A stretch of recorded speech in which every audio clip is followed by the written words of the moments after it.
बिस्मिल्लाहिर्रहमानिर्रहीम। My name is Mohammad Rizwan Hasnain और आप देख रहे हैं मेरा यूट्यूब चैनल बायोलॉजिकल फैक्ट्स। आज का हमारा टॉपिक है transfer section of angiospermic stem. आज के टॉपिक के अंदर हम एंजियोस्पर्मिक स्टेम के ट्रांसफर सेक्शन या क्रॉस सेक्शन के हवाले से हम बात करेंगे, यानी उसके इंटरनल स्ट्रक्चर के हवाले से बात करेंगे। लास्ट वीडियो के अंदर हमने टॉपिक कवर किया था transfer section of angiospermic leaf. अगर आपने वो वीडियो नहीं देखी तो लिंक डिस्क्रिप्शन में मौजूद है, आप उससे देख सकते हैं। क्योंकि आपको पता है बायोलॉजी के अंदर बहुत से ऐसे टॉपिक होते हैं जिनका जो प्रीवियस टॉपिक होता है वो नेक्स्ट टॉपिक के साथ कुछ ना कुछ जो है वो रिलेटेड होता है। तो उसके लिए मैं रिकमेंड करता हूँ कि आपको पहले वो वीडियो देखनी चाहिए, उसके बाद जो है वो इस पर आएँ। ठीक है जी। तो आज हम बात करेंगे ट्रांसफर सेक्शन के बारे में। आपको पता है एंजियोस्पर्म जो होते हैं वो दो तरह के होते हैं, एक को हम मोनोकॉट कहते हैं, एक को हम डाइकॉट कहते हैं। तो पहले हम डाइकॉट स्टेम का इंटरनल स्ट्रक्चर देखेंगे, उसके बाद हम मोनोकॉट का देखेंगे और इन द एंड हम दोनों को कंपेयर करेंगे कि बेसिकली जो है वो दोनों डाइकॉट और मोनोकॉट के अंदर जो है वो कौन कौन से डिफरेंसेस मौजूद। तो पहले हम देखेंगे डाइकॉट स्टेम का ट्रांसफर सेक्शन। देखें, पहले स्टेम को जब हम उसके 90 एंगल पे हम कट करते हैं तो उसका हमारे पास जो आता है वो ट्रांसफर सेक्शन होता है। तो हम इसके यानी स्टेम जो कट होगा उसके कट होने वाले पार्ट को ऊपर से देखेंगे तो हमें इस तरह के मतलब जो है वो स्ट्रक्चर नज़र आता है। उसका हम ये जो रेड कलर से शो किया गया, हम इतना सा पार्ट लेंगे और इसको जब हम कंपाउंड माइक्रोस्कोप के ज़रिए देखते हैं तो हमारे पास इस तरह का जो है वो स्ट्रक्चर हमारे पास सामने आ जाता है। अब इस स्ट्रक्चर के अगर हम बात करें तो इसके मेजर जो हैं वो 6 मेजर पार्ट्स होते हैं जिनको हम वन बाय वन डिस्क्राइब करेंगे। तो यहाँ पे हम बात कर लेते हैं कि इस स्ट्रक्चर के सबसे बाहर वाली जो लेयर होती है वो क्यूटिकल की लेयर होती है। अब आपको पता है क्यूटिकल बेसिकली लिपिड्स की बनी होती है और ये एक्सेसिव लॉस ऑफ वाटर को बचाती है। और इसके साथ साथ यहाँ पर क्या मौजूद होते हैं, ट्राइकम्स मौजूद होते हैं जिसको हम स्टेम हेयर्स भी कहते हैं। अब आप यहाँ पे एक बात मैं क्लियर कर देता चलूँ, जो रूट हेयर्स होते हैं वो यूनिसेलुलर होते हैं, जबकि जो स्टेम हेयर्स होते हैं वो मल्टी सेलुलर होते हैं। इसके अलावा इसके जो मेजर पार्ट्स हैं उसमें सबसे बाहर एपिडर्मिस, इसके साथ हाइपोडर्मिस होती है, उसके बाद जो पार्ट आता है उसको हम कॉर्टेक्स कहते हैं, उसके बाद एंडोडर्मिस होती है जो कि कॉर्टेक्स और पिथ को अलग करती है, उसके बाद जो नेक्स्ट पार्ट होता है वो पिथ का है, पेरिसाइकल है और वास्कुलर बंडल है जिसमें फ्लोएम, वास्कुलर कैम्बियम और जाइलम मौजूद होते हैं। तो ये 6 इसके मेजर पार्ट्स हैं जिनको हम वन बाय वन डिस्कस करेंगे। ट्रांसफर सेक्शन की जो सबसे बाहर वाली लेयर होती है इसको हम एपिडर्मिस कहते हैं। ये सारे के सारा जो होता है ना ये बाहर से कवर करती है। इसकी अगर हम बात करें तो ये सिंगल लेयर ऑफ सेल्स होती है और ये सेल्स होते हैं वो लिविंग होते हैं। आपको पता है लिविंग सेल्स हम उन सेल्स को कहते हैं जिनके पास जो है वो मेरिस्टेमेटिक एक्टिविटी मौजूद होती है, यानी कि उनके अंदर पोटेंशियल मौजूद होता है कि वो डिवाइड हो सकते हैं और अपने आप को अपनी ग्रोथ को इंक्रीज कर सकते होते हैं। आपको पता है जब प्लांट की सेकेंडरी ग्रोथ होती है तो प्लांट की गर्थ में जो है वो इजाफा होता रहता है। तो जैसे जैसे प्लांट की गर्थ में इजाफा होता है वैसे वैसे जो ये जो एपिडर्मिस जो होती है ये बाहर की तरफ जो है वो फैलती रहती है और बाहर निकलती रहती है। उसके बाद हमने पहले भी बात की कि इसके बाहर जो होती है वो क्यूटिकल मौजूद होती है जो कि लिपिड्स की बनी एक लेयर होती है जो कि एक्सेसिव लॉस ऑफ वाटर से बचाती है। उसके बाद स्टोमेटा आर रेयर, स्टोमेटा जो है वो कभी कभी मौजूद होते हैं। बहुत से हर्बेशियस प्लांट्स होते हैं। अब यहाँ पे अगर हम स्टोमेटा की बात करें तो ऐसे वो तमाम प्लांट्स जिनके स्टेम के पास भी क्लोरोप्लास्ट मौजूद होते हैं और वो फोटोसिंथेसिस कर सकते हैं तो उनके पास स्टोमेटा मौजूद होते हैं। जबकि अगर हम हायर प्लांट्स की बात करें तो उनके पास जो है वो स्टोमेटा मौजूद नहीं होते क्योंकि वहाँ पर कोई फोटोसिंथेसिस का प्रोसेस नहीं हो रहा था। और अगली बात यह है कि जो एपिडर्मल लेयर होती है या एपिडर्मल सेल्स होते हैं इनके पास क्लोरोप्लास्ट मौजूद नहीं होता और इनके अंदर मेरिस्टेमेटिक एक्टिविटी पाई जाती है, यानी कि इनके पास पोटेंशियल मौजूद होता है कि ये सेल्स डिवाइड कर सकते हैं। क्रॉस सेक्शन की अगर हम बात करें तो उसके हमें 3 मेजर पार्ट हमें नजर आते होते हैं। एक पार्ट होता है उसको हम कॉर्टेक्स कहते हैं, ठीक है जी। दूसरा पार्ट होता है उसको हम पिथ कहते होते हैं और जो तीसरा पार्ट होता है वो होता है वास्कुलर बंडल्स का। तो उसमें हम पहले पार्ट की बात करेंगे, उसको हम कहते हैं कॉर्टेक्स। कॉर्टेक्स के अंदर जो होते हैं वो 3 डिफरेंट टाइप ऑफ सेल्स या 3 डिफरेंट टाइप ऑफ टिश्यूज पाए जाते हैं। पहला जो होता है पैरेन्काइमस सेल्स होते हैं, ये कॉर्टेक्स के अंदर सबसे ज़्यादा ये पाए जाने वाले सेल्स होते हैं, ये कॉर्टेक्स का मतलब बड़ा हिस्सा बनाते हैं। दूसरी बात ये होती है कि herbaceous plants often have chloroplast. पहले भी हमने बात की है कि जो हर्बेशियस प्लांट्स होते हैं उनका स्टेम जो है वो फोटोसिंथेसिस कर सकते होते हैं। तो वो बेसिकली जो फोटोसिंथेटिक सेल्स होते हैं वो पैरेन्काइमस सेल्स होते हैं जो कि कॉर्टेक्स के अंदर पाए जाते होते हैं। इनके पास क्लोरोप्लास्ट मौजूद होते हैं और वो फोटोसिंथेसिस कर सकते होते हैं। सेकंड टाइप ऑफ सेल्स की अगर हम बात करें तो वो कोलेनकाइमस सेल्स होते हैं। ये जो होते हैं वो जो कॉर्टेक्स का जो बाहर वाला पार्ट होता है, यानी कि आउटर रीजन होते हैं, यहाँ पर ये जो बाहर वाला पार्ट होता है, यहाँ पर पाए जाने वाले जो ज़्यादातर सेल्स होते हैं वो कोलेनकाइमा सेल्स होते हैं। और आपको पता है कोलेनकाइमा सेल हम उन सेल्स को कहते होते हैं जिनके अंदर जो है वो सेकेंडरी वॉल मौजूद नहीं होती। सेल वॉल दो होती हैं, एक को हम प्राइमरी कहते हैं, एक को हम सेकेंडरी कहते हैं। तो कोलेनकाइमा सेल्स के पास सेकेंडरी वॉल मौजूद नहीं होती। थर्ड टाइप ऑफ सेल्स होते हैं उनको हम स्क्लेरेनकाइमा सेल्स कहते होते हैं। अब इन सेल्स के पास जो है वो सेकेंडरी वॉल मौजूद होती है जो कि काफ़ी थिक होती है और वो लिग्निन से बनी होती है। अब कहते हैं कि कुछ प्लांट्स के अंदर जो होते हैं वो कोलेनकाइमा सेल्स मौजूद नहीं होते, उनकी जगह पर मौजूद होते हैं स्क्लेरेनकाइमा सेल्स। ठीक है जी।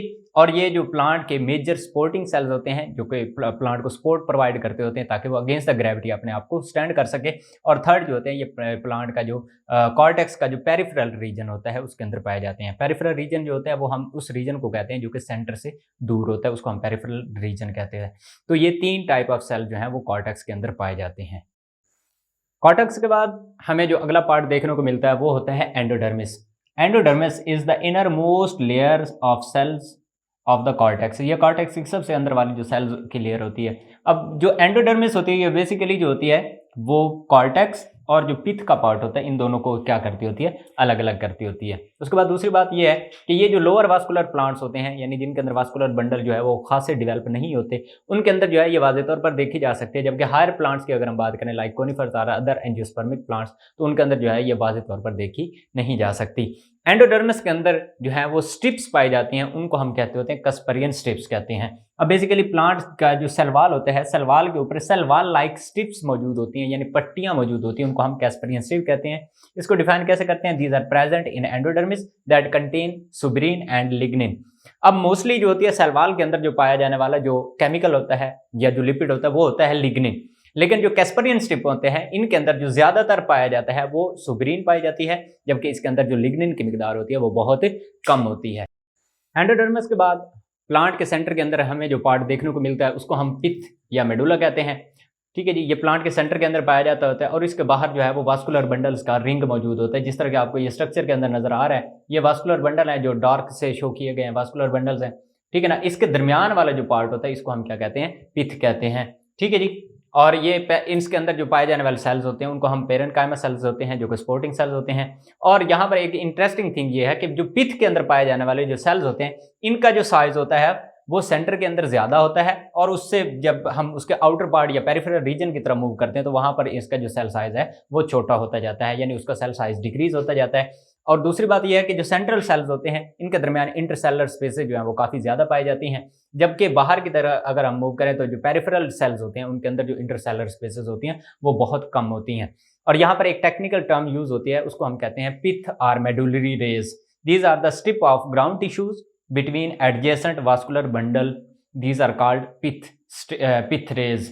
ठीक है जी। वास्कुलर बंडल्स के दरमियान में यहाँ पे आपको ये साइडें नजर आ रही होंगी, ये लाइक रेज होती हैं। ठीक है ना। इन साइड्स को, इन जगह को हम क्या कहते हैं? पिथ रेज कहते होते हैं। जहाँ पे ये आपको शो किया गया है ये पिथ रेज होती हैं। सेक्शन के अंदर जो तीसरा मेजर पार्ट हमें देखने को मिलता है उसको हम कहते हैं वास्कुलर बंडल्स। इसको हम डिफाइन कैसे कर सकते हैं? These are the stand of vascular tissues forming hollow cylinders which are used for the transport of water, minerals and food are said to be vascular bundles।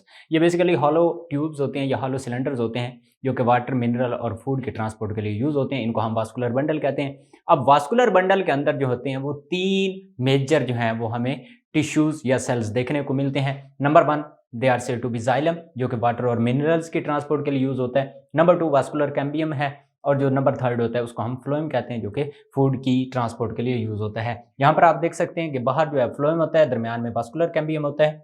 ठीक है। फ्लोएम, वास्कुलर कैम्बियम और यहाँ पर ये जाइलम मौजूद होता है। इन तीनों को कलेक्टिवली हम क्या है? वास्कुलर बंडल कहते हैं। वास्कुलर बंडल के अंदर पाए जाने वाले सेल टाइप्स की अगर हम बात करें तो उसमें एक नंबर 1 आता है xylem. These are use for the transport of water and mineral like sodium और पोटेशियम पॉजिटिव।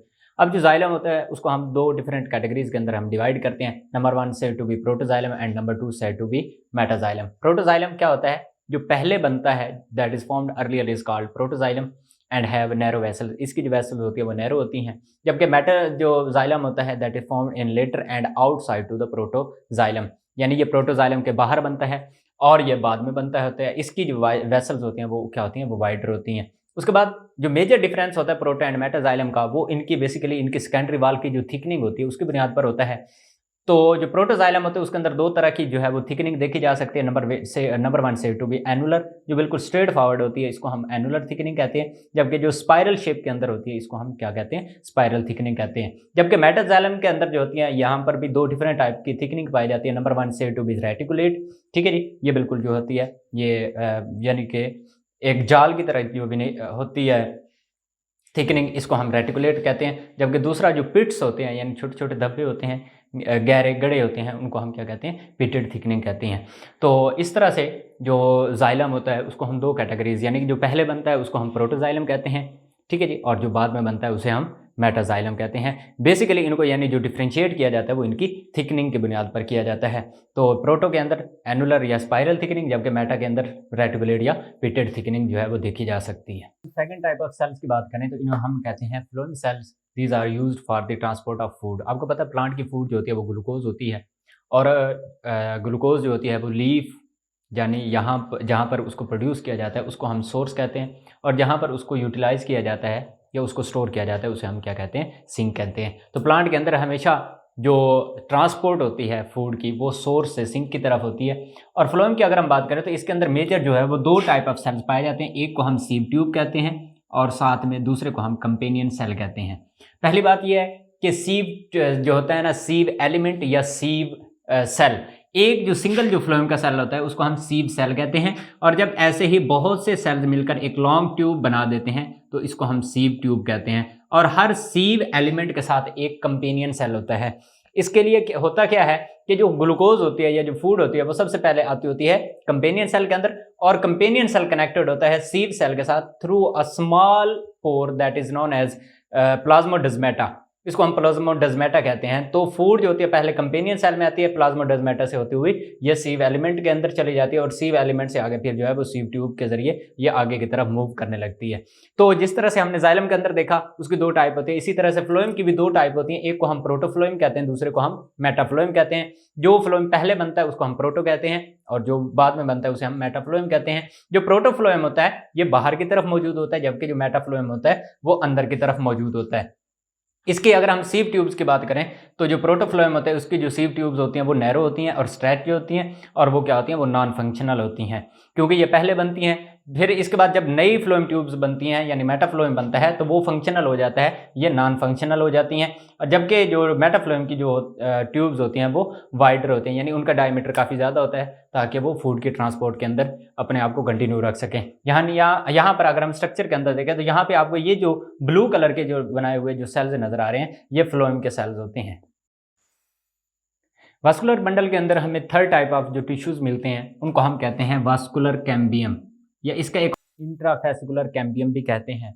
इसको हम डिफाइन कैसे कर सकते हैं, that is a narrow strip of meristematic cell that is present between xylem and phloem that is called vascular cambium.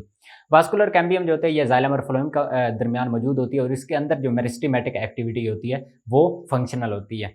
अब आपको पता है कि नए जाइलम भी बनते हैं, नए फ्लोएम भी बनते हैं, तो बेसिकली जो वास्कुलर कैम्बियम होती है यही वो साइट होती है या यही वो टिश्यूज होते हैं जो कि नया जाइलम भी बनाते हैं और नया फ्लोएम भी बनाते हैं। अब यहाँ पे हम देख सकते हैं कि यहाँ पर ये वास्कुलर कैम्बियम है, इसके बाहर जो है फ्लोएम मौजूद है और अंदर वाली साइड पर जाइलम मौजूद है। तो इसके जो अंदर वाले सेल्स होते हैं वो नया जाइलम बनाते हैं, और इसके जो बाहर वाले सेल्स होते हैं वो नया फ्लोएम बनाते हैं।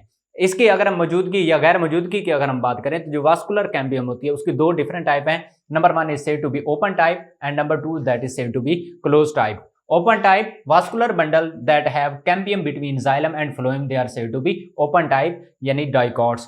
तो डाइकॉट स्टेम के अंदर जो होता है वो वास्कुलर कैम्बियम जाइलम और फ्लोएम के अंदर मौजूद होती है, इसको हम ओपन टाइप कहते हैं। जबकि क्लोज टाइप की अगर हम बात करें so vascular cambium is not found between xylem and phloem. तो इसके अंदर जो होती है लाइक मोनोकॉट, तो यानी मोनोकॉट स्टेम की अगर हम बात करें तो उसकी जो जाइलम और फ्लोएम होता है उसके दरमियान में हमें वास्कुलर कैम्बियम देखने को नहीं मिलती, यानी उसके अंदर मौजूद नहीं होती। तो यहाँ पे एक सवाल ये पैदा होता है कि अगर मोनोकॉट्स के पास वास्कुलर कैम्बियम मौजूद नहीं है तो वो नए जाइलम और फ्लोएम कहाँ से बनाते हैं, उसके बारे में दो जो है वो बातें की जा सकती हैं। पहली बात यह है कि जो मोनोकॉट्स होते हैं उनकी सेकेंडरी ग्रोथ जो होती है वो बहुत कम होती है, इस वजह से उसको नए जाइलम और फ्लोएम बनाने की ज़रूरत नहीं होती। हाँ, अगर उसकी काफ़ी ज़्यादा ग्रोथ हो भी गई है with the passage of time, तो जनरल प्रोसेस के ज़रिए, जिस तरह वो नए कॉर्टेक्स या जो है वो नई पिथ बनाता है, इसी तरह से जनरल प्रोसेस के ज़रिए जो मोनोकॉट स्टेम होता है वो नए जाइलम और फ्लोएम भी बनाता रहता है। बंडल के अरेंजमेंट की अगर हम बात करें, यानी उसके अंदर जाइलम और फ्लोएम किस तरह से अरेंज होते हैं, तो उसकी जो मेजर जो होती हैं वो 3 तरह की अरेंजमेंट हमें देखने को मिलती है। Number 1 collateral, number 2 bicollateral and number 3 concentric. पहली बात collateral, xylem is present toward inner side, यानी जाइलम अंदर की तरफ मौजूद होगा और phloem is toward the outside, और फ्लोएम बाहर की तरफ मौजूद होगा। तो इसको हम क्या, ऐसी अरेंजमेंट को हम कोलेटरल कहते हैं। यानी यहाँ पे आपको नजर आ रहा होगा फ्लोएम अंदर की तरफ मौजूद है और बाहर की तरफ जो है फ्लोएम मौजूद है, इसको हम कोलेटरल कहते हैं। सेकंड टाइप यानी सेकंड अरेंजमेंट के अंदर क्या होता है, phloem is present on both side of xylem, यानी कि xylem is sandwich between phloem. तो यानी कि दरमियान में जाइलम होगा, इसके अंदर और बाहर दोनों साइडों के ऊपर जो होते हैं वो फ्लोएम मौजूद होते हैं। अब यानी इसके अंदर जो होता है वो नया फ्लोएम होता है, उसको हम प्राइमरी फ्लोएम कहते हैं, और जो बाहर मौजूद होता है उसको हम सेकेंडरी फ्लोएम कहते हैं। थर्ड टाइप या थर्ड जो अरेंजमेंट होती है उसको हम कोसेंट्रिक कहते हैं। Concentric mean vascular tissues are completely surrounded by the other type of tissues. इसके अंदर क्या होता है कि यानी कि जो वास्कुलर टिश्यूज होते हैं उसके अंदर जो अदर टाइप ऑफ टिश्यूज होते हैं like sclerenchyma cell, parenchyma cell जो होते हैं वो इसके अंदर जो होते हैं वो मिक्सड होते हैं, ठीक है, यानी कि बिल्कुल वाजे नहीं होते। तो इसकी कोसेंट्रिक के फर्दर जो होती हैं वो दो जो है अरेंजमेंट हमें देखने को मिलती हैं। Number 1 amphicribral and number 2 amphivasal. Amphicribral, xylem is completely surrounded by the phloem. अगर जाइलम के बाहर यानी सारे के सारे टिश्यूज जो होते हैं वो फ्लोएम के हों तो उसको हम क्या कहते हैं, एम्फीक्रिब्रल कहते हैं। इस तरह की अरेंजमेंट हमें फ्रूट्स के अंदर, फ्लावर्स के अंदर और कुछ जो ओव्यूल्स होते हैं उसके अंदर देखने को मिलती है। अगर हम एम्फीवेसल की बात करें तो phloem is surrounded by the xylem, यानी इसका अपोजिट होता है कि अगर फ्लोएम के चारों तरफ जो है वो जाइलम की वेसल्स मौजूद हों तो ऐसे अरेंजमेंट को हम एम्फीवेसल कहते हैं। और ये जो लिलिएसी फैमिली है यानी लिली फैमिली है जिसके अंदर लिली एलोवेरा या एलियमसीपा वगैरह मौजूद हैं, तो इसके अंदर जो इसके जो मेंबर्स हैं उनके अंदर जो है एम्फीवेसल जो है अरेंजमेंट देखी जा सकती है। नेक्स्ट जो मोस्ट इंपॉर्टेंट पार्ट है उसको हम कहते हैं पेरिसाइकिल।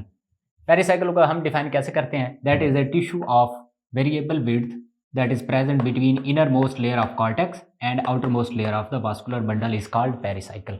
यानी स्ट्रक्चर से देखें ये कॉर्टेक्स का हिस्सा है, इसका ये मतलब एंडोडर्मिस के बाद ये जो कॉर्टेक्स बेसिकली आपको पता है ये जो एंडोडर्मिस है वो कॉर्टेक्स का हिस्सा है, ठीक है जी। उसके बाद जो आने वाली ये जो लेयर है यहाँ पे आपको ये ब्लैक कलर की नजर आ रही होगी, इसको हम कहते हैं पेरिसाइकिल, ठीक है जी।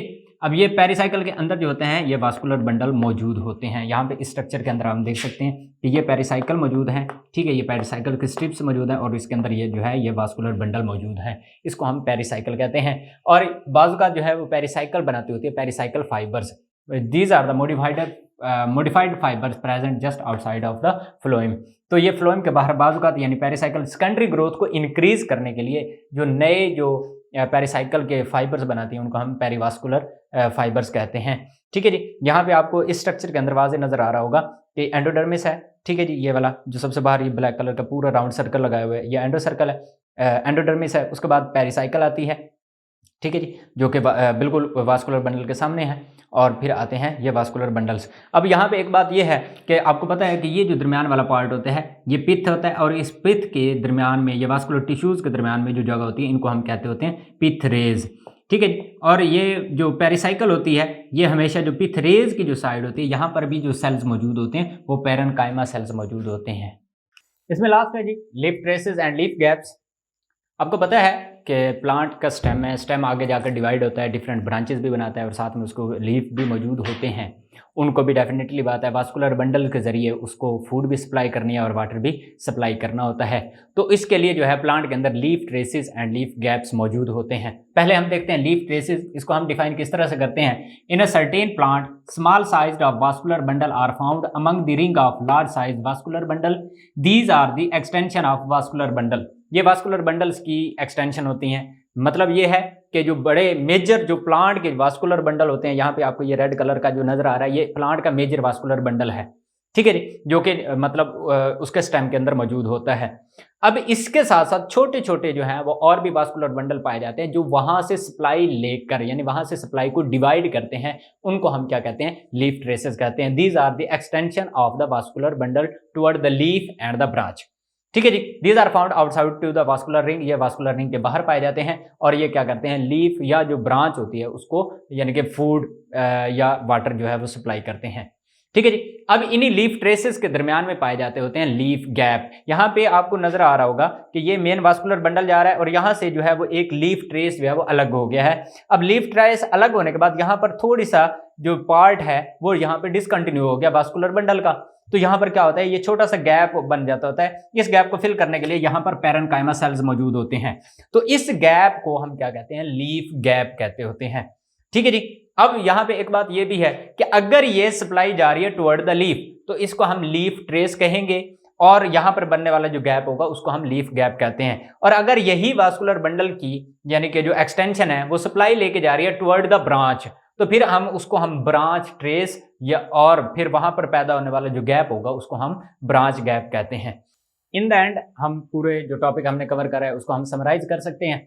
तो डाइकोट स्टेम में हमने देखा उसका क्रॉस सेक्शन, इसमें सबसे बाहर जो है वो एपिडर्मिस मौजूद होती है यानी कि पूरे के पूरे यानी चारों तरफ से बाहर से कवर करती होती है स्टेम को। आपको पता है हर लिविंग ऑर्गेनिज्म के बाहर जो है वो स्किन लाइक स्ट्रक्चर पाया जाता है। प्लांट के अंदर हम एपिडर्मिस कहते हैं। उसके बाद इसी एपिडर्मिस के बिल्कुल साथ जो है वो हाइपोडर्मिस मौजूद होती है। उसके बाद जो मेजर पार्ट आता है वो कॉर्टेक्स का पार्ट आता है जिसके अंदर जो है वो 3 तरह के सेल जो है वो देखने को मिलते हैं, पेरेन्काइमा सेल्स, कोलेनकाइमा सेल्स या इन सम प्लांट्स कोलेनकाइमा सेल्स की जगह जो है वो स्क्लेरेनकाइमा सेल्स मौजूद होते हैं।